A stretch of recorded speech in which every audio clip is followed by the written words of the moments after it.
Welcome to Unlearn the Crap TV with your host, Kathy Baldwin. Unlearn the Crap TV is more than just a show. It's a movement towards breaking free from the disempowering structures designed to benefit the few at the expense of the many. It's about education, healing, and unlearning the detrimental beliefs that have been ingrained in society for generations. So now, please welcome the host of Unlearn the Crap TV, Kathy Baldwin.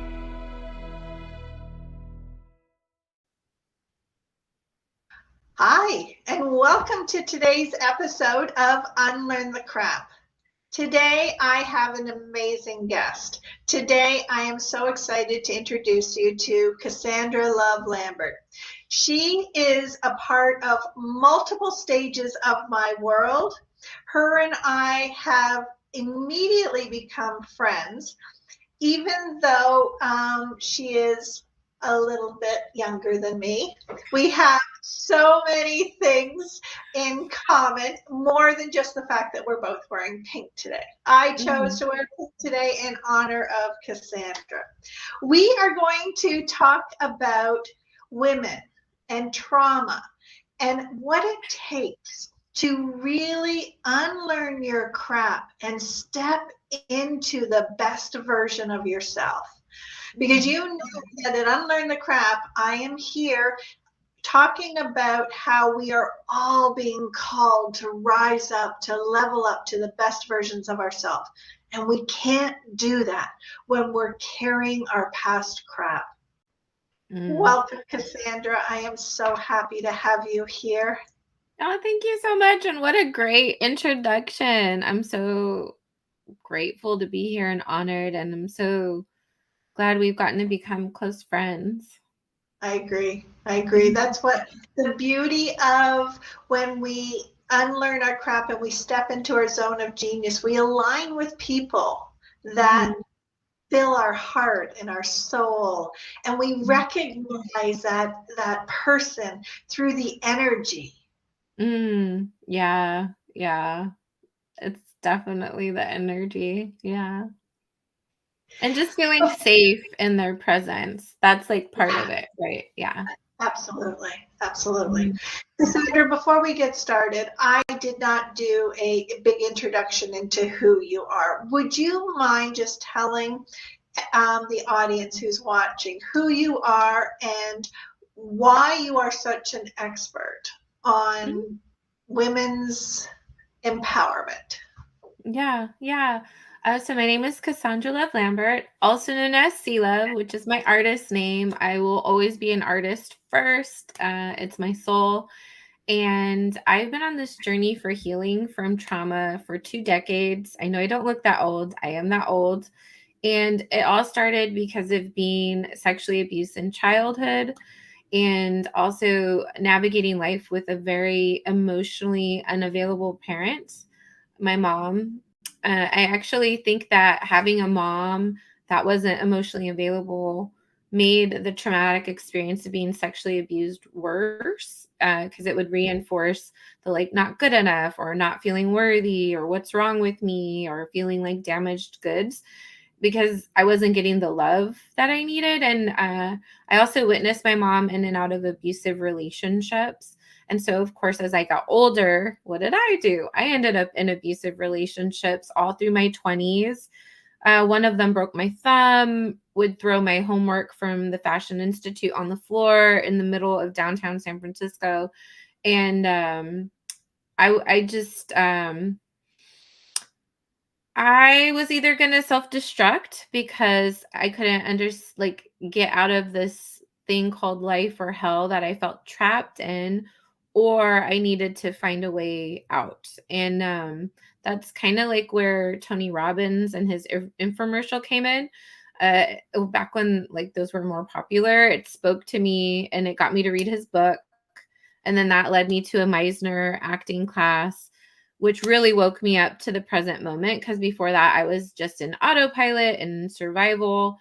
And then that teacher called me out in front of everyone and was like, if you don't get therapy, I can't work with you anymore. And so obviously I went and got therapy. And it was actually in this class too, where I couldn't hide the abusive relationship I was in anymore, because he came to a practice session and got all in everybody's face through ice, was trying to fight them. And up until that moment, I was really good at hiding my life or all the broken things. And that was the first time outsiders saw what was going on. And so they would talk to me and like encourage me and let me know that that was not safe. And so I eventually got out of that relationship, ended up in different kinds of abusive relationships that were more emotional. And then I also got into personal development, tried NLP coaches, business coaches, Reiki, tried energy work, crystals, shamans. Like I was just really dedicated to trying to become a better human. And I thought I was in a good place. I went to Burning Man. I thought I was liberating myself. And then I had my daughter. And it was as if I had to start all over from scratch again to heal. And that's when I repaired a relationship with a higher power, because it was like the one avenue I hadn't tried, because I was mad at God. If there was a God, I was angry at this bigger power because of all the really awful things I had gone through. And that is what led me to somatic work. The first one being clinical EFT. And it was the first time that I actually experienced transformation that stuck versus it changing back to how it was, like my life or my habits or how I felt about myself. It was like things were shifting, and then I had a new baseline, and it convicted me. So I became a practitioner, and I've been helping women become their own hero through my pain into power process ever since. Wow. So you really know the gamut of what it's like to be a female, from childhood trauma to young women to relationships to all the way to motherhood. And so I am really excited for us to have this conversation, because there is so much going on in the world right now. We're dealing with in South Korea, this 4B movement, where women are choosing not to have men in their lives and disconnecting from that heterosexual relationship or becoming a mother. We have Afghanistan, where it's illegal for women's voices to be heard outside of their home. And then we have things happening in North America where women's rights are being challenged, and their autonomy and their health are being challenged. And so there's all of these things going on. So I want us to talk about how we can unlearn our crap and become the best versions of ourselves when we are facing with all of these challenges that are going on in our lives. Let me ask you, Cassandra, before we get into this, what serious crap did you need to unlearn so that you could level up? Oh God, I get immediately when you like said that, like I knew like the biggest one that like I'm like, what the hell? You see, so fairy tales, they always like make you feel like happily ever after and waiting for Prince Charming. I gotta tell you, you don't want to wait for Prince Charming. Prince Charming's never charming. He's the narcissist or he's a sociopath, and you actually open yourself up to get abused and used. So one of the biggest things I had to unlearn was sitting around waiting for someone or something to save me. And I had to learn how to become stronger and save myself. Oh, I absolutely love that. When we think about these fairy tales that we were taught, well, one of the things I talk about in Unlearn the Crap is that this has been going on since the Dark Ages, this masculinity, this patriarchal society. And so even what you're saying, it paints women and girls into damsels this in distress. Yeah. Yeah. Which fairy tale did you originally identify with that you felt took you Oh my out? God, you're giving me goosebumps because I always go to Cinderella. And there's more crap I had to unlearn actually, because it was like I would become Cinderella in my story of my own life, giving my power away to other people all the time, not just like men. It was also women. Women I thought that knew better than me or were smarter than me, or just feeling like the servant of my life versus like the queen of my life. Yeah, yeah. For me, it was Snow White. Mm, That mhm, feeling of trapped, being mm, trapped inside of your body and needing to be rescued. mhm. I'm writing my book right now, How I Unlearned My Crap, which is my second one. And I talk about in the beginning of it that there was a song I used to sing when I was very depressed, and that would be as a teenager. I would literally get this. You want to talk about Cinderella? Yeah, yeah. I would take my toothbrush and I Mhm. would wash the entire floor of my home with the Wow. toothbrush to make Wow. sure that there was not one speck of dirt left. And I would be singing at the top of my lungs a song called Broken Lady. She's a Mm. broken lady waiting to be rescued. Oh my God, are you serious? That's Yeah, so perfect for what I was saying about Cinderella. That's being Cinderella for sure. yeah, Yeah. yeah. Yeah, Mhm. and it's for me like the Snow White of picturing her laying there, Yeah, just uh, waiting. trapped, Yeah, waiting in for her someone body, to. trapped in her body, can't use her voice, can't move. Yeah. Yeah, yeah, Mhm. that was definitely me. Wow. So let me ask you about this. I know we're going off track about feminine empowerment, but what do you think about Santa Claus? Because Oh my for God. me, So I actually have a thing about this, and my daughter, which is one of my teachers, taught me this. So my daughter has always had really strong autonomy with her body, right? Which I am so grateful for. I didn't even have to teach her this. She just was born with it, right? And I just nurtured it. Like I never forced her giving me a kiss or me giving her a kiss if she didn't want one. And when my mom would try to force, I was like, no, if she doesn't want to give you a hug or a kiss, she doesn't have to. And so as she got older, of course, you take her to Santa Claus, right? Because everybody takes their kids to Santa Claus. Okay. Well, she never wanted to sit on Santa Claus's lap. So she would always sit next to Santa Claus. And it made me think like, oh yeah, why are we taking our kids to Santa Claus to some strange man's lap? We don't even know who's in that suit. We don't even know who this dude is. He could be a pedophile. Why are we putting kids on Santa Claus's lap? And I was just like, wow, my daughter taught me something. Like, what is this tradition where we stick our kids on this strange man's lap to tell them what they want for Christmas? Like, what yeah, is that? Like, so my daughter actually helped me wake up to this whole Santa Claus business. wow.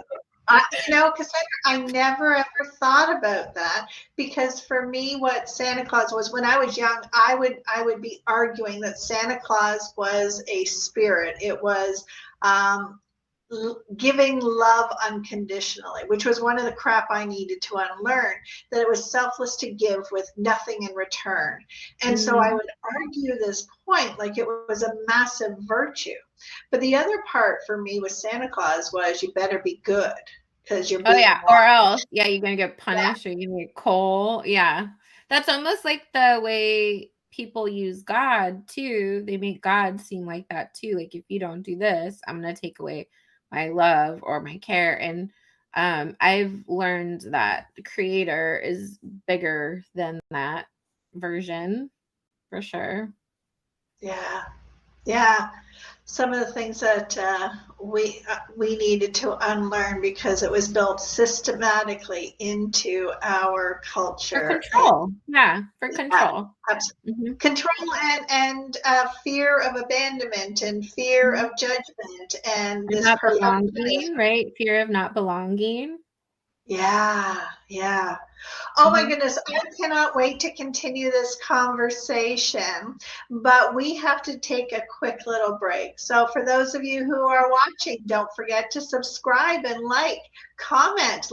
Let Cassandra and I know exactly what you're thinking. We need to spread the message that each one of us is important in this world. So while we go to this commercial break, go and subscribe, and I'll see you in a moment.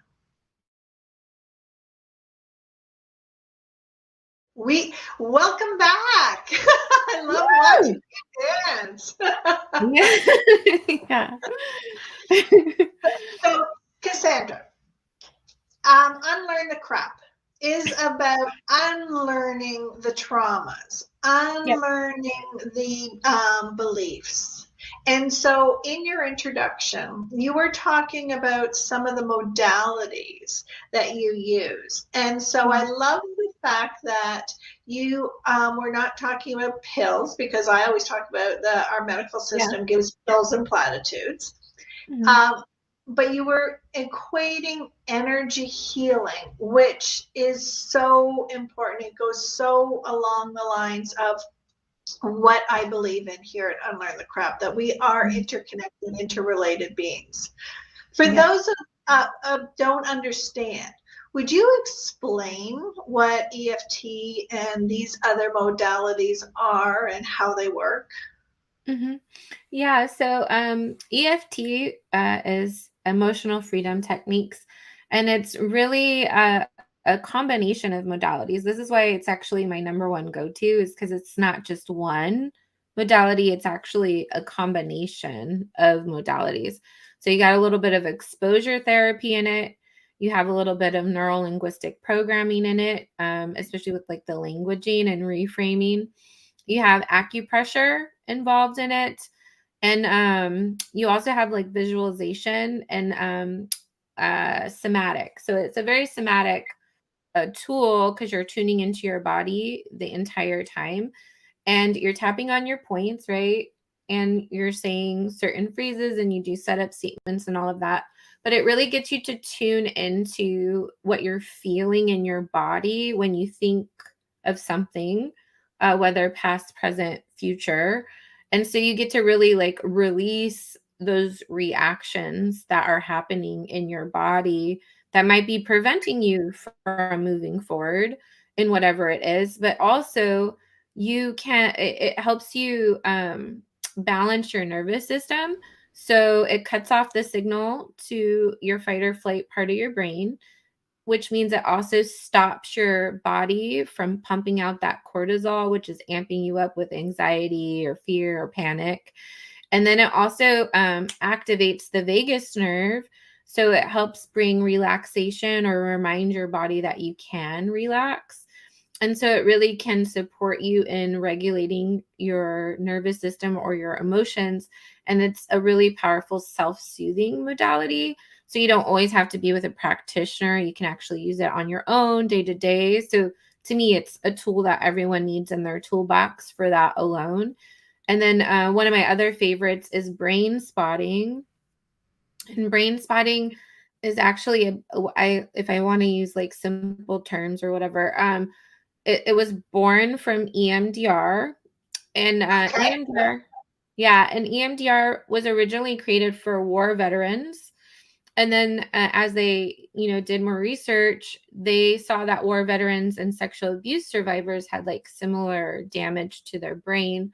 So they started using the EMDR with sexual abuse survivors, but they hit a plateau with those type of clients. So they created Brainspotting. And essentially, Brainspotting is bottom up processing. So it's very somatic based and body based. Whereas talk therapy is a top down approach, because it's very cognitive. So Brainspotting as well starts with like what you're feeling in your body. And we use the power of your eyes, because your eyes are directly connected to your central nervous system, which also branches out to all your organs and your entire body. And there's tons of little muscles in your eyes, right? So the power of the eyes, I wish I had like the breakdown, the scientific breakdown. You have to look this up. But basically our eyes are amazing. And because of all these like muscles, it helps reduce an activation that much faster. And it's also connected to all the neural pathways in your brain. So really with brain spotting, we find a spot in your field of vision, right? And that really activates whatever that thing is that you want to process. And then you mindfully stare at that spot, and it's like takes you on a journey. Like it's like riding a wave, because it hits anything connected to whatever that is all at once. And so I really love brain spotting because it's like a quicker way to help move through something and anything connected to it. Whereas EFT is more powerful when it's very specific. So with EFT versus like hitting all these events all at once, it's like one. You hit one at a time, and that's where its power is. Brain spotting, you're able to hit anything connected a lot quicker. And then the final modality I really love is somatic attachment therapy, which is parts work. So some people can also think of it as inner family systems. And I really love it because we have multiple sides of us. And what you come to find out is they're different parts of us, different ages, all within us. And sometimes when you feel inner conflict, it's because you have differing parts battling for like what to do or what to choose. And when you have inner conflict inside, you also will experience conflict in the world, because it's like mirroring that inner conflict back to you. And sometimes a part of us might be too young, doesn't even realize you're grown up, doesn't even realize you're capable, and it might be trying to run the show from a 5-year-old. And so that's where you see like protest or tantruming behavior. It's because like that young one is like running the show, and like that might not serve you as the 42-year-old woman you are now, right? So parts work is really about integrating all your parts so you can work as a team and be more whole. And really it's validating those parts too, and seeing them and acknowledging them. And then when you do that, they're like, oh, I don't need to like, throw this big old fit or do this coping strategy, because she's listening to me. Yeah. Yeah. I mean, you talked about so many different points there that I want to be able to unpack all this. So Yeah. universal laws is, that is my language. And so what you were talking about there about the law of correlation, what is happening within us is what we experience out. And so you're taking that universal law of correlation and healing the inside so that our external world is healed and healthy and well. Yeah, it's always an inside job. It really is always an inside job. Yeah. Absolutely. But I love how even when you're talking about the eyes, it's the same thing. You were taking that external stimulation, that environment, and bringing it inward and then releasing it. The other thing I really loved about what you were just talking about is how interconnected everything is. That our memory, our trauma, our sight, it goes to our central nervous system. When we are dealing with our prefrontal cortex, our intellectual part of our brain, that is not accessible if we are in our fight and flight. Nope, it goes offline completely. Yep. Yeah. So when we're dealing with trauma and we're trying to step into the best versions of ourselves, this whole idea of just get over it, put it behind you. I mean, it doesn't even make sense because you don't have access to that part of your brain. Oh yeah, I've actually had people with PhDs or masters or whatever come to some of the talks I do on Sharewell, and they get frustrated because they're like, I know all this stuff, right? And it's like, because it doesn't matter what you know, like when you're in a trauma response. That goes out, that's out the window. You're like equal playing field here. And that's where I always guide people to do a daily practice. So like certain tools that are really helpful become second nature, because that's a different part of your brain, right? It's not the cognitive part of your brain, right? Like, because like I can be super upset and still brush my teeth or drive the car, right? It's a different part of the brain. Those are automatic pilot. Yeah. So that's the importance of a daily practice is mostly just to get it to become second nature, the tools that you need in moments of distress to help you reduce your activation. So then, of course, your thinking brain can come back online. Oh, I like that. I like that. That you're taking your tools and teaching yourself how to make it automatic, which, my CRAP acronym is condition responses automatic programming. So if we can take the things that are negative and replace it with something healthy and empowering as on our automatic programming. Yeah. That's how we step into our true genius. Oh, yeah. Well, because too, like, let's just say if you are in a trauma response and you're reacting. And when you're reacting, you don't really have true choice because you're in reaction. You're giving away your power to whatever that thing or person is, and you're in survival mode, right? And so to actually be in your power, you have to get back into your thinking brain, right? Otherwise, you're just going into your default survival mechanisms or survival coping strategies, right? And so really this is just to support you in having true choice. Because if you're in reaction, you don't have true choice. Your infinite possibilities just get reduced to the programming. Yeah. Yeah. Which is really hard for us to understand. I know better. Why am I behaving this way? Yeah. Or what's wrong with me? Why can't I control this about myself? Or I remember a while ago, before I figured out a certain trigger, somebody would say, well, I'll tell you what the trigger was. For me, the trigger was I'm only asking for something small. And so whenever someone would use that word, I'm just asking for something small. It was as if it was if you ask for something that you deem small, that it's a requirement that I must fulfill it. And that goes back to a childhood trauma for me, where my mother would,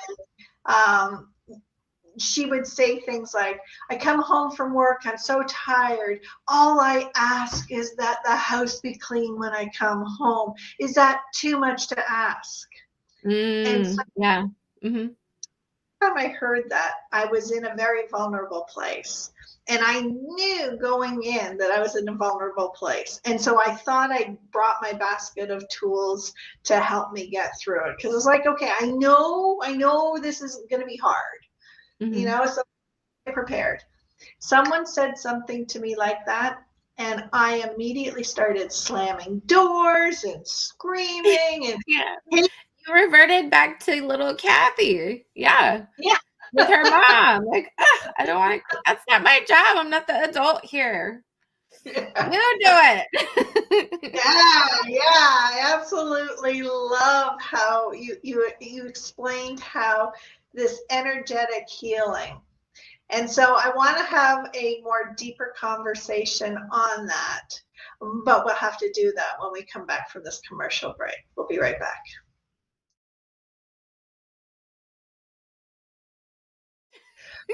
Welcome back. So we were having this amazing conversation. I mean, we started in on women's empowerment, but because you and I are so trauma informed and we are trauma healers and we're experts at it because we've been to hell and back.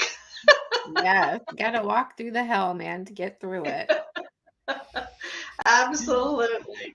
Well, my belief is that once you heal something, once you learn something, that it's our responsibility to reach back and help the next person along the way. I 100% agree with that. It's like a conviction. You can't help but want to. Yeah. You can't help but want to. Yeah. Especially if you struggled for so long with it. Absolutely. What has been the biggest transformation in your life that allows you to step into your zone of genius, that allows you to bring the light and love that was in your heart and soul the whole time? But as a child, there was people trying to stop that light out. Oh yeah, for sure. Well, I know that my greatest transformation came with the birth of my daughter, but it was also like re-traumatizing me all over again. I went through postpartum. I was becoming a single mom. I had to move back to my mom's house, which is like back into like the not great dynamic between us. None of it was healed. And it was like this pressure cooker because I wanted to give my daughter better than what I had. However, my beginnings were real rough with her because I was starting over my life from scratch. My mom's house was gutted. So I was sleeping on an air mattress on a concrete floor with the walls stripped, and I'm like with bags of my stuff around me, and I felt so broken and like a loser and a failure. And I had a baby in my tummy on the way. And I was just like, this is not the life I imagined ever going into motherhood with. Um, However, it was like a dark night of the soul in a lot of ways. And because rock bottom, can't go anywhere but up from rock bottom. And that's actually where connecting to a higher power came in. And there was a lot of anger there. I was like, fuck you. Um, and I had avoided that avenue for so many years. That's why I went to the crystals. That's why I went to the Reiki, the shamans, the medicine circles. Like I did all those other spiritual things, but I was avoiding like the main kahuna over here. And it was awkward. I didn't know how to connect with this higher power. But every time I took a step, it took a step towards me. And so things like synchronicity would happen, right? I was led to doing my art. I started my art business while I was pregnant, which lasted a decade until the pandemic came. I was guided to a spiritual school that helped me meditate and clear my energy field and ground and protect my energy field because I was a sensitive one. And I was allowing a lot of energies into my space, not realizing I get to keep those out. Like I get to decide what comes in, right? And then the EFT, the somatic work came into play. But yeah, it was my daughter because a trauma capsule opened with her because of all these pieces. And I was so scared. It was like with her, my biggest fear came through of I don't want what happened to me to happen to her. And I've never Yeah. felt safe on this planet and I don't know who to trust. And yet I'm Yeah. trusting the woman who I don't even have the best relationship with, where our dynamics aren't great. It was hard. It was the hardest journey ever was with my daughter, but it was also the greatest transformation. Wow. Wow. What does your daughter know about your journey?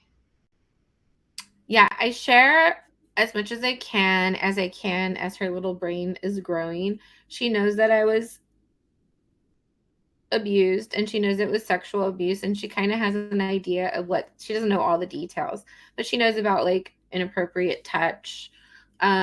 She also knows that me and my mom did not get along and that my mom did a lot of things that weren't so great.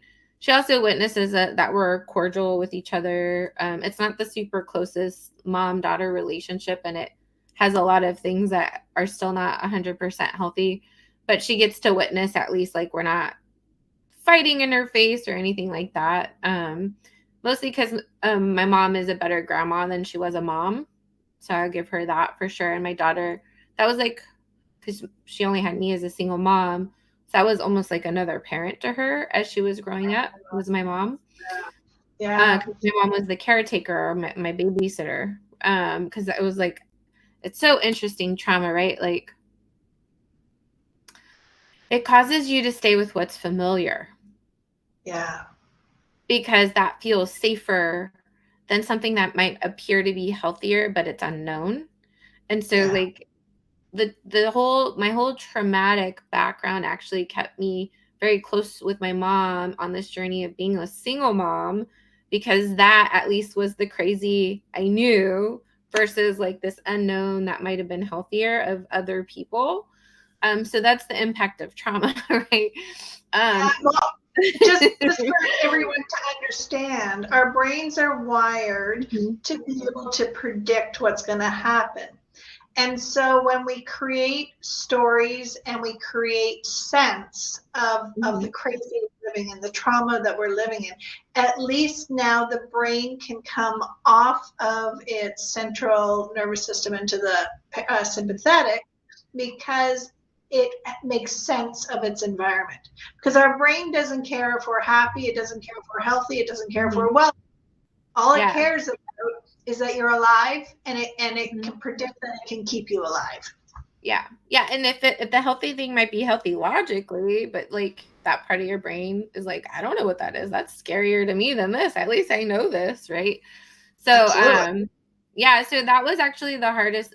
Like having my daughter was the hardest journey and rite of passage and most transformative, because it really forced me to get to the roots.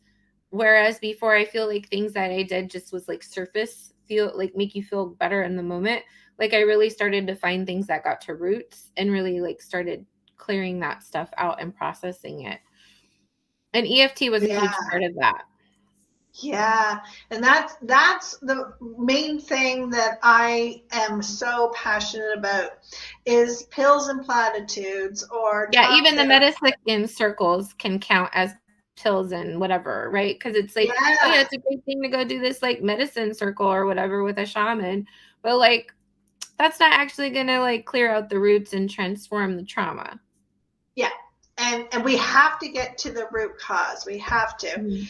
One of the points that I just finished making in the book that I'm about to release is that our traumas need to be healed within a similar circumstance as where the trauma came from. And so if there is periods of time between the original trauma and our healing, we are going to create those environments, or we're going to be attracted to those environments, and we're going to get triggered, because those triggers are designed to say, I'm ready to go. But yet when we get a trigger, we think it's bad and we stuff it back down. It's like, oh, I got to try again.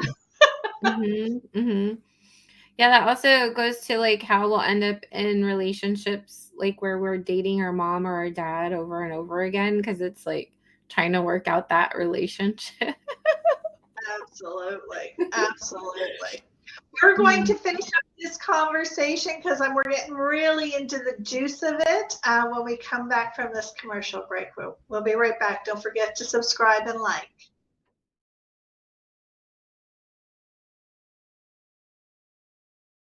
Welcome back. So we were just talking about how triggers are required as part of getting to the root cause.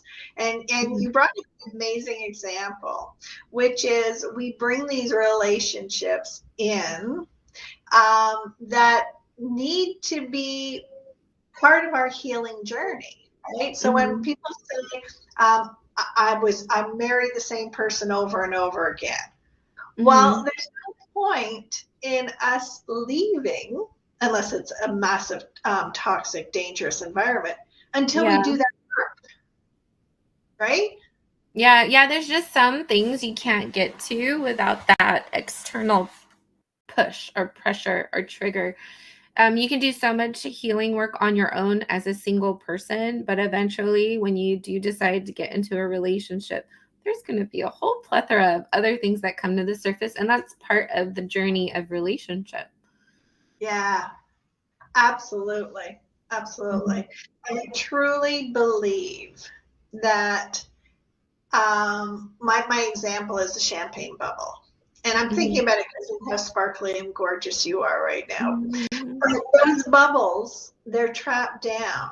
And Mhm. where the original explosion comes out, and we might do that big healing, there's still all these other bubbles, and Mhm. they need to be released in order for us to level up to our highest self, right? Mhm. Yeah, I love that metaphor. The other piece too is like intimate relationship, right?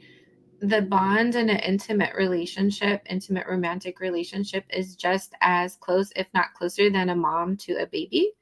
And so it Oh, creates that pressure cooker of how, like, the attachment. That's why, like, the attachment wounds come up so loud in an intimate relationship versus just a friend or coworker. The relationship there is just as close as with your mom or the caregiver mom to a baby. And a lot of people don't know that, but that's why, like, those relationships can bring up your deepest wounds. So you tend to keep attracting that partner that might be like your mom, like the avoidant, emotionally unavailable, defensive, not great with feelings partner. Because that part of you is still trying to work that out and get that love from that parent. yeah, absolutely. That is really profound. When I think about the relationships that I've had in my life, but it's also profound in thinking about the intimacy, Mhm. because and it circles back to our fairy tale Mhm. that everything is supposed to be perfect in the romantic relationship, but actually it's where our biggest traumas are going to be discovered, released, healed, right? Mhm. Yeah, the potential for healing for sure. Because sometimes, obviously, if you're in a relationship that isn't workable, you'll just keep reinforcing that trauma. So, is that where, if you cannot heal these traumas within a relationship, is that where you would be able to use these energy healings by creating the memory of it? Is it, can we still release it in that environment, even if the relationship isn't creating those triggers? Can you ask that in a different way? Sorry, I lost the train of thought. I'm Like, sorry, what? I was critical. I want to answer for sure, but I want to make sure I'm understanding you. Say it one more time. Okay, so when we are not able to continue a relationship because it is absolutely detrimental to all and the Our relationship. well-being. So Hmm. before we go into another relationship to try to heal it, is that where you work with your clients with the EFT and all the other energy healing modalities to heal that without it being in the relationship? Yeah, so like let's just say someone's in a relationship and all their stuff is coming to the surface. And they're like, okay, I want to go work with someone, start working with someone. And let's just say they come to the decision that their relationship is um it's keeping them too far on their edge of capacity, which means they're too in fight or flight or fawn or freeze all the time, which is good for nobody's system, to the point where they're not functioning properly, right? So they're total survival mode. So yeah, they end that relationship. Yeah, you would still want to keep working with your practitioner to like work through whatever that is, so that particular relationship doesn't add more trauma onto the old trauma. And then, keep unpacking the old trauma. And then eventually when you get into a new relationship, you would have a new baseline that you're starting from for sure, versus being in that relationship, not working with someone, maybe you guys break up, still not working with someone, and then just kind of getting into like the same Yeah, exact stuck in relationship. once. I feel like you'll get a little bit more, you'll attract a different kind of partner over here if you're doing the work over here. Yeah. Cassandra, if somebody is in this position, in a relationship, not in a relationship, and they're ready to release their traumas, I know that that is what you do. How can somebody reach out and find you and work with you? Yes. They can find me on Instagram at C_love_Lambert. So LAMBERT. Or they can go to www.painintopoweracademy.com. And then they can look at the different ways that I work with women as well as couples.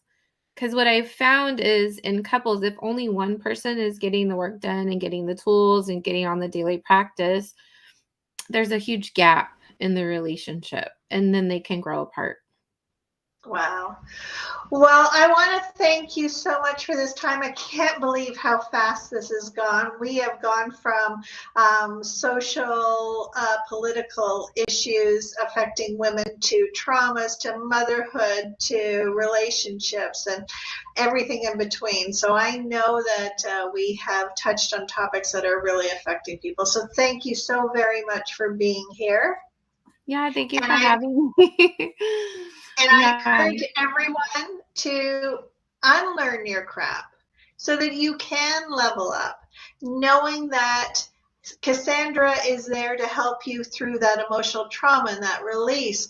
And I am here as your crap expert and to help you quickly identify. Yes, it makes Cassandra laugh every time I use that word. I love this. Thank you very much. We will see you next week on another episode of Unlearn the Crap. Take care. This has been Unlearn the Crap TV with your host, Kathy Baldwin. Tune in each week as Kathy challenges you to rethink everything you know about personal empowerment and societal structures. Thursdays, 4 p.m. Eastern on the Bold Brave TV network.